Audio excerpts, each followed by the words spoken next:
Now, you don't say, Ryan, I don't care about his business dealings. I don't care about the past, or even at the DEI nonprofit, or having a ghostwritten book about corporate DEI while having a DEI nonprofit. What about his policies? Yep. Full of hypocrisies there, too. Like the time that he said that he cried on January 6th watching our Capitol being stormed and then insisted, no, it was actually just an FBI hit job. I don't know why he would cry about an inside job by the FBI for. Or the time that he said that he respected what Mike Pence did on January 6th and he would have done the same thing before saying that actually, no, he wouldn't have done that. He would basically call for another election, a do-over. Or the time Vivek celebrated Juneteenth only to say a few months later that it was a useless holiday. He said climate change was absolutely real before a few months later saying that it was a hoax. He said we should cut aid to Israel before saying we should not cut aid to Israel. He called TikTok digital fentanyl before making an account and being opposed to the ban of TikTok. Then on the campaign trail in Ohio as governor, he made a video saying that he wanted to have school 12 months a year, basically abolish the summer break. He thinks American children are too lazy and too coddled to begin with. So that backfired him, and his campaign told conservative allies in the media that the whole thing was fake. It was just AI, and it turned out to be completely true. He did actually make that video. There's also Vivek's current business, which he moved out of the state of Ohio to Texas 3 months before announcing his run for governor. I'm sure that had nothing to do with the possibility of the Ohio Ethics Commission looking into financial interests connected to the state and having to have it disclose it. He'd have to disclose all of a sudden all his financial interests connected to the state of Ohio.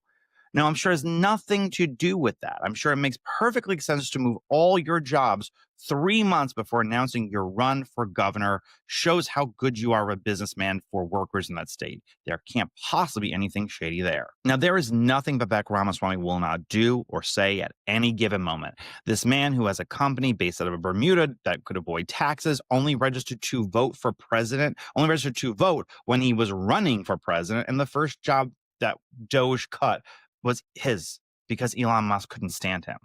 He is the worst case of central character syndrome that has ever been documented. A man who looks like the Indian version of Jimmy Neutron trying to ask the Jewish question. He's someone who has spent his life repeatedly rejected by Americans, either in schools or social settings or running for president. And so he has made his life's mission to govern you, to govern this country, whose people he views as lazy, as mediocre, and has rejected him time after time. And for whatever reason, it's Christmas time that he is the most triggered to remind Americans why their country, the country that their ancestors built, whether he likes it or not, really doesn't belong to them. It belongs to anybody. It belongs to any person who can just sit here and believes what he believes. And how dare you complain about losing your job or being replaced, or that your kids, you let your kids play sports and you let them have sleepovers, so you deserve that they can't sit there and get ahead. That's the core of who this man is. He is a con artist who speaks for applause lines. He was a member of the Soros Foundation Fellowship, which is interesting. He says he needed the fellowship because he couldn't pay for college, but he was already a millionaire by the time he applied for college, right? Applied for law school. And unfortunately for the people of Ohio, he's the leading candidate for governor. And if you believe Vivek, if you believe that he is out there to create sound policies and he just wants good governance, a man who's never even served on jury duty before or voted for anyone besides himself, and you have fallen for the motherload of con artists, please do yourself a favor and don't ever click on an unknown link in an email that you receive from an anonymous sender, or give your credit card information away to someone on the phone that randomly calls you. You are too gullible for this world. Okay, that's who Vivek is, the person, the man. Let me discuss the point of his comments, not just the man, but the idea he's putting out there and the con he is inflicting on the people of Ohio. So the argument Vivek is trying to promote over the weekend is that something that he has said in the past, that American citizenship isn't tied to lineage. Being an American, the American identity isn't tied to lineage. It's tied to the shared ideals like the rule of law, freedom of conscience, freedom of expression, and colorblind meritocracy. In the U.S. Constitution and the American dream, if you are a citizen who swears exclusive allegiance to our country, you don't have any other allegiance or any, other citizenship to another country. And he said the notion of heritage American is a proof of a failed ideology. He implies the idea that Biden is more American than Trump because Trump is the son of an immigrant from Scotland, or Bernie Sanders is more American than Bernie Moreno, an immigrant from South America, or Elizabeth Warren is more American than Marco Rubio, the son of an immigrant from Cuba, all of which are utter loony ideas. Any American citizen is American, period. Let's stop there for just 1 second. That's what Vivek sits there and says. First of all, no one is coming to this country to take a political ideology test. No one is becoming a citizen and has to say that they believe what Marco Rubio or Bernie Moreno or any of these people believe, or Donald Trump.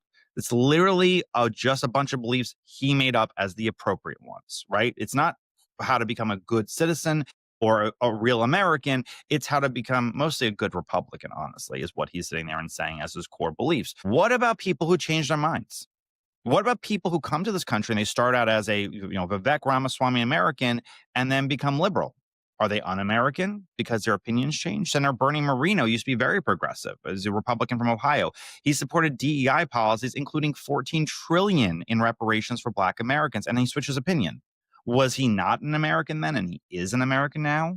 What about Ariana Huffington? She's an immigrant who was very patriotic before becoming utterly insane and supporting a number of things that Vivek opposes in his list.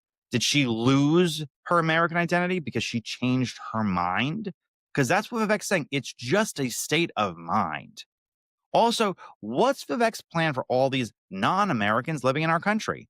If Vivek really believed this, if he says you are not an American if you don't believe this thing or that thing, which, by the way, he doesn't, by the way, this whole thing, this whole write-up of the New York Times is utterly bogus. He doesn't believe this because if you believed it, you would call for a massive national denaturalization program based on our non-shared beliefs.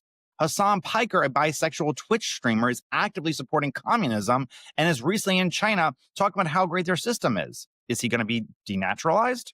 What about Ibram X. Kendi? He's actually called for the Constitution to be shredded and an office of anti-racism to control all things local and federal. He doesn't believe in freedom of speech at all. Freedom of conscience, nothing. Is Vivek going to denaturalize Ibram X. Kendi? How is Ibram X. Kendi a non-American according to Vivek standards? How is he allowed to vote in our country? Shouldn't this be a national emergency? See, Vivek is doing what so many conservative commentators have done. They're using white liberals as the punching bag because, of course, they can. It's easy. White liberals aren't insufferable people. But notice how he never brought up any of these Black Democrats who have histories that go to slavery, because that'd be uncomfortable. That'd be really weird for him.